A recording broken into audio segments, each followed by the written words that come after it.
Hello everybody and welcome to my channel. Here I have two more giant Indian rock artifacts. Both of them most likely are some sort of a war weapon. Could have been used for other things, but I see what I see. The one on the right, this one here is shaped like a horse. We got an ear, got an eye cut out, got your nose area here, and a mouth. It looks similar to a horse if you look at it. Actually, I think that may be the eyeball. Ear, eye, nose, mouth. Because like I said, they make a lot of their artifacts to look like animals. And if you turn it over, turn it this way, again, I see ear of some kind. I don't know if that's an eye because it's kind of low, but the eye would be probably right here. Then you got a little cutout for the nose, and then you got your mouth. I mean, that's kind of what I see. Let's turn it around this way.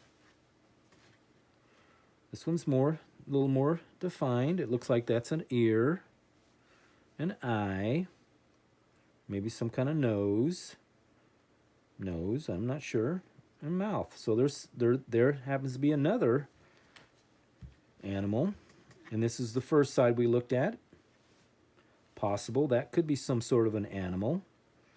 I mean, it could be his head up here, maybe an ear because there's a little cutout there. You got an eye, and you go down to the nose. There's some kind of a mouth. I mean, you can form your own opinions. That's the way life is. And here we are again, back to that other side.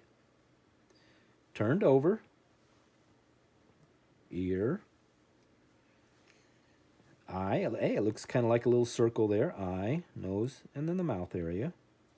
Get your nose. So it's pretty well rounded, but how it would have sat on the wood, it looks like it would either was here and tied on, or it could have been out in this area and tied on. It's hard to say, but that looks more worn there. Normally they do it that way. Don't normally do it this way. It's easier to tie it on if you cut a piece of wood and you slip it, cut a slot in the wood and you put it in there. It's easier to do it that way than it is to put it on top.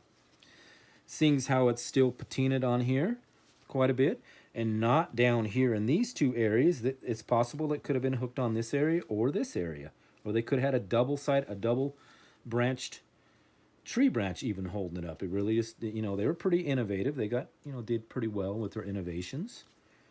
Not really beat up on this end like they would have been using it as a hammer of some kind, and not on this side. So I see it as a war tool. This one here is a little harder to fathom, and it actually, to me, looks like it's the shape of some sort of a fish. You got your front here. There's an eyeball and fins.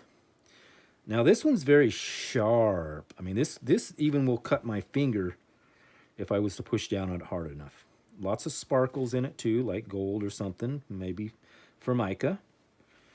And this again sat this way on top of a piece of wood, and it would have sat in here in this area, because this is why it's cut out like this. It would have been cut out, so you put it into the branch. I mean, that's what I see. Everybody can form their own opinion. There's a lot of patina on it in this area where they chipped it away, and this looks like they chipped it off of a bigger rock, started with that, or it was already that way, because there's a lot of patina on there. It doesn't look like they used this end for any kind of beating on, hitting on rocks or cutting anything, and this is pretty well still sharp, not so sharp up there, and that, I believe that was the top. There is a little chip out of there, fairly recent it looks like, but this is still really, really sharp. This is definitely a war weapon.